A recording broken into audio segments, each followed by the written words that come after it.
तारीख 13 अप्रैल 2023।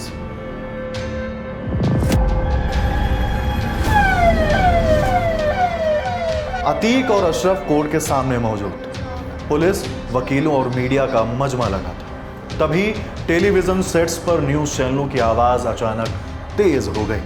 खबर थी कि असद और उसके साथी शूटर गुलाम का एसटीएफ ने एनकाउंटर कर दिया है। अहमद के बेटे जो मारे जाने पर और उसका साथी गुलाम आतिक अहमद सन एनकाउंटर केसेस झांसी के पारीछा में एनकाउंटर किया गया। झांसी के पारीक्षा डैम के पास यह कार्रवाई हुई। एनकाउंटर पर मचे शोर के बीच सोशल मीडिया पर कई सवाल पूछे जाने लगे। सवाल बदमाशों की जाति को लेकर भी कई नामों के जिक्र के साथ पूछा गया। अपनी जाति के माफियाओं को कब मिटाएंगे? एनकाउंटर जाति, धर्म और कानून की धज्जियां उड़ाकर के हो रहे। एक लिस्ट के साथ कुछ ऐसा ही सवाल समाजवादी छात्र सभा की पूर्व राष्ट्रीय अध्यक्ष नेहा यादव ने भी पूछा। इंडिया टुडे हिंदी के लिए आशीष मिश्रा और प्रशांत श्रीवास्तव ने एक रिपोर्ट की है। इस रिपोर्ट में कई बातों को शामिल किया गया है, कई आंकड़े भी जिन्हें समझना जरूरी है। मार्च 2017 में योगी आदित्यनाथ ने उत्तर प्रदेश के मुख्यमंत्री की कुर्सी संभाली थी। इसके बाद से पिछले 6 साल में यूपी पुलिस ने 183 अपराधियों का एनकाउंटर किया।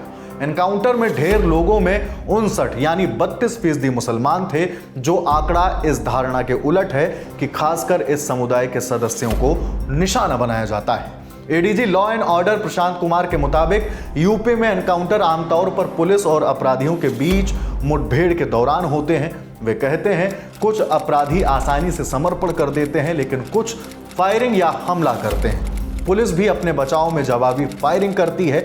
जो लोग एनकाउंटर पर सवाल उठाते हैं उन्हें पहले इन अपराधियों का बैकग्राउंड जानने के साथ यह भी देखना चाहिए कि उनके पास किस तरह के हथियार होते हैं। असद और गुलाम से पहले हुए एनकाउंटरों के 181 शिकारों में महज 31.5% मुसलमान थे और समुदाय के आपराधिक सरगनाओं की संख्या 66 में से महज 11 थी। बाकी अलग अलग जाति समूहों के हिंदू थे, जिनमें ठाकुर भी शामिल थे। योगी प्रशासन की नजरों में चढ़ा अगला बड़ा डॉन मऊ का बाहुबली और 5 बार का पूर्व विधायक मुख्तार अंसारी है। कहा जाता है कि योगी ने हिंदू माफियाओं पर भी इतनी ही कड़ी कार्रवाई की। इन एक्शंस के बाद भी जाति का एंगल जुड़ा। साल 2022 का जुलाई महीना, कानपुर के कुख्यात गैंगस्टर विकास दुबे का एनकाउंटर। विकास दुबे साल 1980 और 90 के दशकों में हरिशंकर तिवारी और अमरमणि त्रिपाठी से चली आ रही यूपी के ब्राह्मण गैंगस्टरों की लंबी कतार में जुड़ा एक नाम था। विकास दुबे के एनकाउंटर के बाद भी सवाल उठे।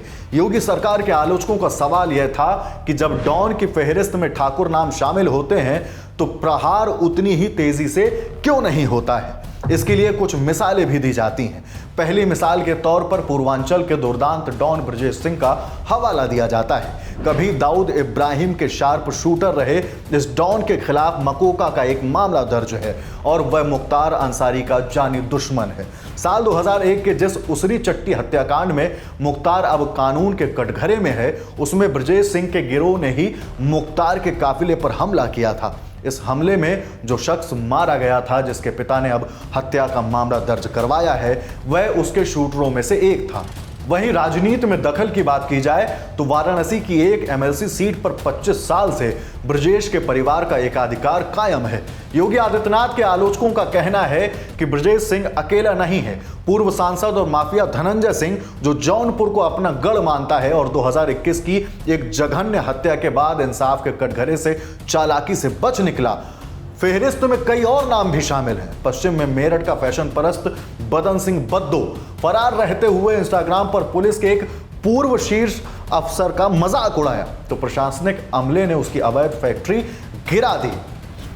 उन्नाव के बलात्कार के मामले से कुख्यात कुलदीप सिंह सेंगर, जिसे काफी छूट दी गई, रघुराज प्रताप सिंह उर्फ राजा भैया कुंडा में अपना कानून खुद है। एक अपवाद जिस पर गैंगस्टर कानून लगा और साथ ही जिसकी 2.5 करोड़ रुपए की संपत्ति जब्त कर ली गई, आजमगढ़ का ध्रुव या कुंटू सिंह था। हालांकि सोशल मीडिया पर जो लिस्ट पोस्ट करके सवाल पूछे जा रहे हैं, क्या वो पुलिस के चिन्हित सरगनाओं की लिस्ट में है या फिर नहीं, हमने ये जानने के लिए बात की प्रशांत श्रीवास्तव से। 66 माफिया हैं जो पुलिस ने चिन्हित किए हैं, जिनकी मॉनिटरिंग जो है वो होम डिपार्टमेंट और पुलिस मिलकर, यूपी पुलिस मिलकर करती है। इसमें जो नाम थे और जो सोशल मीडिया पर जो वायरल हो रहा है उसमें फर्क है, निश्चित तौर पे फर्क है। कई सारे नाम जैसे जो लिस्ट सोशल मीडिया पे वायरल हो रही है, कुलदीप सिंह सेंगर और इस तरह के जो नाम हो रहे हैं, तो कुलदीप सिंह सेंगर तो ऑलरेडी एक केस में अपना जो है उनको सजा हुई है।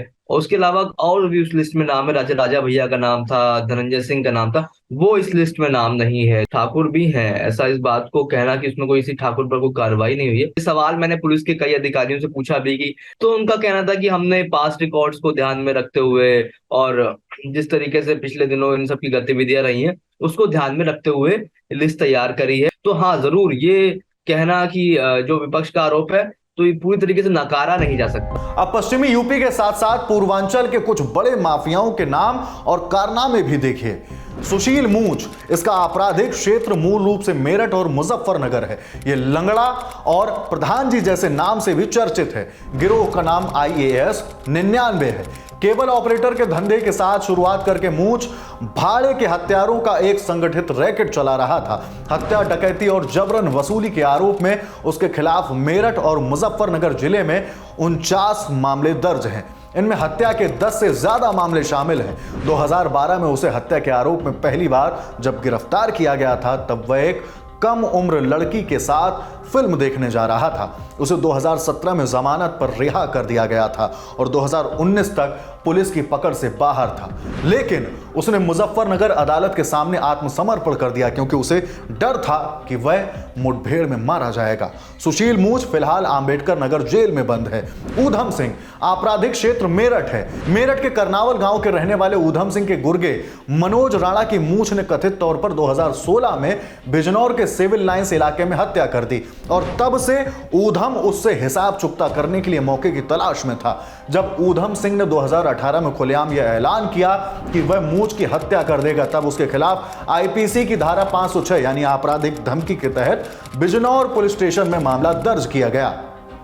आखिरकार 2021 में उसे यूपी पुलिस ने तब गिरफ्तार कर लिया जब वह मेरठ में बैंक कर्मचारियों को धमकाने लगा। वह फिलहाल उन्नाव जेल में बंद है, जहां से वह तब तक सफलतापूर्वक अपना रैकेट चलाता रहा जब तक कि पुलिस ने उसके गिरोह और गतिविधियों पर नकेल कसना शुरू नहीं कर दिया। बदन सिंह बद्दो, इसका भी क्राइम एरिया मेरठ है। 48 वर्षीय बद्दो ज्यादा चुस्त दुरुस्त और फैशन परस्त है। वह अक्सर शर्ट, पैंट और मैचिंग पॉकेट स्क्वायर वाले ब्लेजर में दिखता है। उसकी तड़क भड़क केवल कपड़ों तक ही सीमित नहीं है। 2019 में बद्दो एक होटल में कथित तौर पर पुलिस टीम को शराब पिलाकर और उनकी ऐश मौज का इंतजाम करके चंपत हो गया था। माना जाता है कि बद्दो देश छोड़कर भाग गया है और उसके खिलाफ रेड कॉर्नर नोटिस RCN भी जारी किया गया है। उसके बारे में कहा जाता है कि वह ऑस्ट्रेलिया में अपना बिजनेस करता है, जहां उसकी अलग रह रही पत्नी और बेटी रहती हैं। हालांकि पुलिस बद्दो से उनके संबंध से इनकार करती है। 1996 में वकील रविंदर सिंह की हत्या में उसे 2017 में आजीवन कारावास की सजा सुनाई गई थी। दिल्ली NCR का सुंदर भाटी, अतीक अशरफ की हत्या में सुंदर भाटी का नाम सामने आ रहा है। बताया जा रहा है कि सुंदर भाटी के इशारे पर अतीक अशरफ के हत्यारों तक जिगाना पिस्टल पहुंचाई गई थी। दिल्ली NCR और पश्चिमी उत्तर प्रदेश के लिए आतंक का पर्याय रहे ग्रेटर नोएडा के घंघौला गांव निवासी कुख्यात सुंदर भाटी ने राजनीतिक संरक्षण के जरिए अपराध की जमीन को पुख्ता किया था। पैठ भी ऐसी कि वह जेल में रहने के दौरान खेल प्रतियोगिता में अंतर्राष्ट्रीय क्रिकेटर के साथ पुरस्कार बांटता था।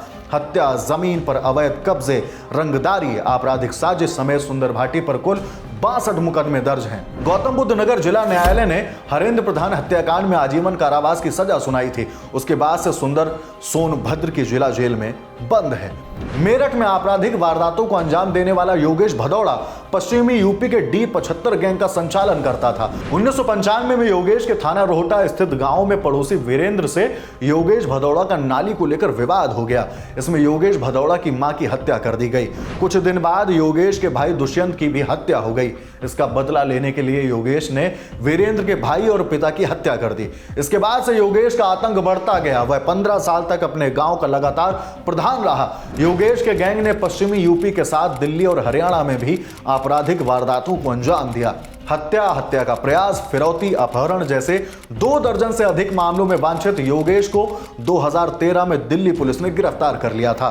नोएडा के बादलपुर इलाके के दुजाना गांव का रहने वाला अनिल नागर उर्फ अनिल दुजाना पर गाजियाबाद के कविनगर थाने के हरबीर पहलवान की हत्या का पहला मुकदमा दर्ज हुआ था। साहिबाबाद स्थित भोपुरा में नवंबर 2011 में माफिया सुंदर भाटी के साले की शादी थी।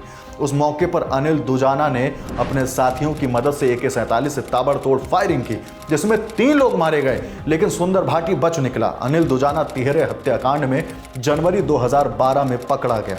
वह जेल से अपने गैंग को चलाने लगा। दुजाना पर हत्या, हत्या का प्रयास, रंगदारी, अपहरण समेत कुल 62 मुकदमे दर्ज हैं। फिलहाल दुजाना अयोध्या जेल में बंद है। उत्तर प्रदेश के भदोही को अपना आपराधिक क्षेत्र बनाने वाला विजय मिश्रा, कुल 83 मामले दर्ज हैं। यूपी सरकार ने जिन 66 बड़े माफिया डॉन पर नजरें गड़ा रखी हैं, उनमें दूसरे नंबर पर सबसे ज्यादा मामले भदोही जिले के ज्ञानपुर कस्बे से 4 बार के विधायक रहे मिश्रा के खिलाफ ही दर्ज हैं। मिश्रा ने शुरुआत एक पेट्रोल पंप और परिवहन व्यवसाय के साथ की, फिर रेत खनन और भूमि सौदों के क्षेत्र में कदम रखा। 2010 में मिश्रा ने नंद गोपाल गुप्ता पर बम हमले से सुर्खियां बटोरी, जो उस समय बसपा सरकार में राज्य मंत्री थे और अभी योगी कैबिनेट में मंत्री हैं। राष्ट्रीय राजमार्ग 2 स्थित औराई टोल प्लाजा पर टोल वसूलने का अधिकार हासिल करने वाले एक ठेकेदार को धमकाने के आरोप में 18 जुलाई 2020 को उसके खिलाफ गुंडा एक्ट के तहत मामला दर्ज किया गया था। 14 अगस्त 2020 को मिश्रा को तब गिरफ्तार किया गया जब संपत्ति विवाद को लेकर उसके ही एक रिश्तेदार कृष्णकांत तिवारी ने उसके खिलाफ प्राथमिकी दर्ज कराई। 2020 में मिश्रा ने आरोप लगाया कि योगी सरकार उसे निशाना बना रही है क्योंकि वह एक ब्राह्मण है। मुख्तार अंसारी अपराध क्षेत्र गाजीपुर, मऊ, वाराणसी है। उसके ऊपर 61 मामले हैं। मऊ से 5 बार विधायक रहा 59 वर्षीय अंसारी 15 साल से ज्यादा समय से जेल में है। हालांकि पिछले साल ही उसे पहली बार 2 मामलों में दोषी ठहराया गया। शुरू में संपत्ति कारोबार और ठेकेदारी से जुड़े अंसारी ने 90 के दशक के आसपास अपराध की दुनिया में कदम रखा। 2005 में उसका नाम भाजपा विधायक कृष्णानंद राय की दिन दहाड़े हुई हत्या में सामने आया। हालांकि 2019 में सीबीआई ने उसे और अन्य आरोपियों को बरी कर दिया। यह बाहुबली नेता फिलहाल बांदा जेल में बंद है। यूपी पुलिस ने हालिया वर्षों में मुख्तार के गिरोह के स्वामित्व वाली 300 करोड़ रुपए की संपत्ति जब्त की है। 75 आपराधिक मामलों वाले आजमगढ़ का ध्रुव उर्फ कुंटू सिंह का गिरोह D11 नाम से जाना जाता है। इस गिरोह की गतिविधियों में जबरन वसूली, अवैध हथियारों का व्यवसाय और ठेके पर हत्याएं करना शामिल है। आरोप है कि जनवरी 2021 में कुख्यात गैंगस्टर अजित सिंह की सनसनीखेज हत्या और 2013 में बसपा के पूर्व विधायक सर्वेश उर्फ सीपू सिंह की हत्या के पीछे कुंटू सिंह का ही दिमाग था। इस साल फरवरी में मुख्तार के बेटे अब्बास ने दावा किया था कि कासगंज जेल में बंद कुंटू सिंह से उसे जान का खतरा लगता है। गैंगस्टरों ब्रजेश सिंह और धनंजय सिंह से अंसारी परिवार की लंबे समय से अनबन चली आ रही है। जेल में बंद रहने के दौरान उस पर कानून का शिकंजा कसा है। पिछले वर्ष मई में पूर्व विधायक सर्वेश सिंह सीपू हत्याकांड के मुकदमे में अदालत ने कुंटू सिंह समेत 7 को उम्र कैद की सजा सुनाई थी। अब बात ब्रजेश सिंह की।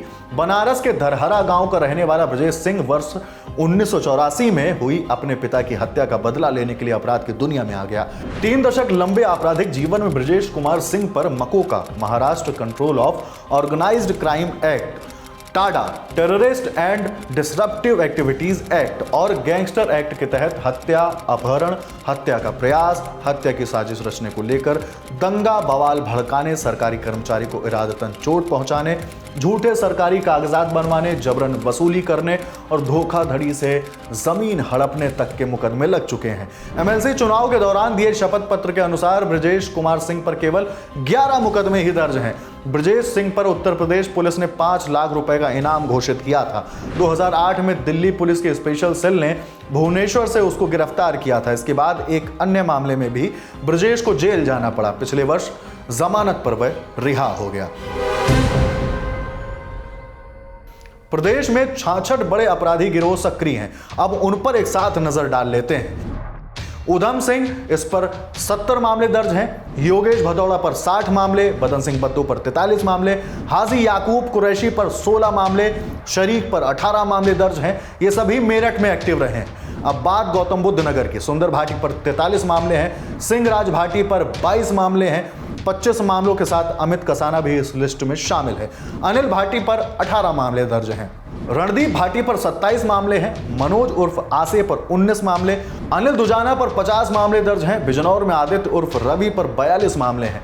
बागपत में सक्रिय सुंदर राठी पर 41 मामले, धर्मेंद्र पर 53 मामले, यशपाल तोमर पर 15 मामले, अमरपाल उर्फ कालू पर 42 केस, अनुज बरखा पर 34 मामले और विक्रांत उर्फ विक्की पर 20 मामले दर्ज हैं। अलीगढ़ में एक्टिव गैंग में अनिल चौधरी पर 17 मामले, ऋषि कुमार शर्मा पर 21 मामले, लखनऊ में सक्रिय लल्लू यादव पर 66 मामले, बच्चू यादव पर 26 मामले, जुगनू वालिया पर 22 मामले दर्ज हैं।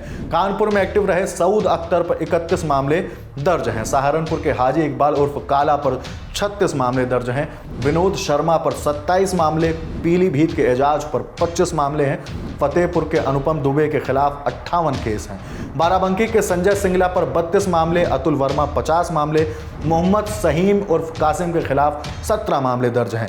मुजफ्फरनगर के सुशील उर्फ मूछ पर 49 मामले दर्ज हैं। संजीव माहेश्वरी उर्फ जीवा पर 23 मामले दर्ज हैं। विनय त्यागी उर्फ टिंकू पर 39 केस हैं। बलरामपुर के रिजवान जहीर पर 15 केस हैं, जबकि बहराइच के देवेंद्र सिंह पर 64 मामले हैं। प्रतापगढ़ के डब्बू सिंह पर 23 केस हैं। सुधाकर सिंह पर 19 मामले, गुड्डू सिंह पर 18 मामले और अनूप सिंह पर 33 केस दर्ज हैं। भदोही के विजय मिश्रा पर 83 केस दर्ज हैं। अंबेडकर नगर के खान मुबारक पर 43 मामले, अजय प्रताप सिंह के खिलाफ 28 मामले दर्ज हैं।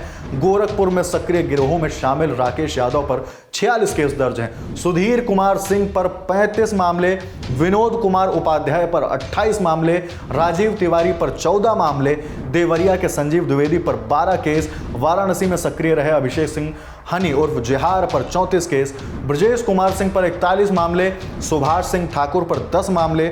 सक्रिय गिरोहों में आजमगढ़ के ध्रुव सिंह उर्फ कुंटू सिंह का नाम भी शामिल है। ध्रुव सिंह पर 75 मामले दर्ज हैं। अखंड प्रताप सिंह पर 38 मामले हैं। मऊ के मेष सिंह उर्फ काका पर 68 केस दर्ज हैं।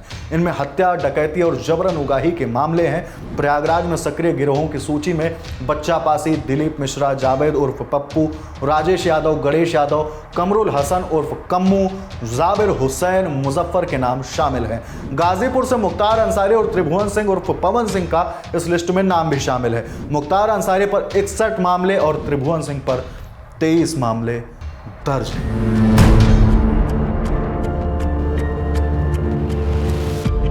गैंग्स ऑफ यूपी के नामों को लेकर आपके कई सवाल थे। उनके जवाबों को तलाशने और उन्हें आप तक पहुंचाने की हमने कोशिश की है। बाकी ये जानकारी आपको कितनी पसंद आई, हमें कमेंट बॉक्स में ज़रूर बताएं।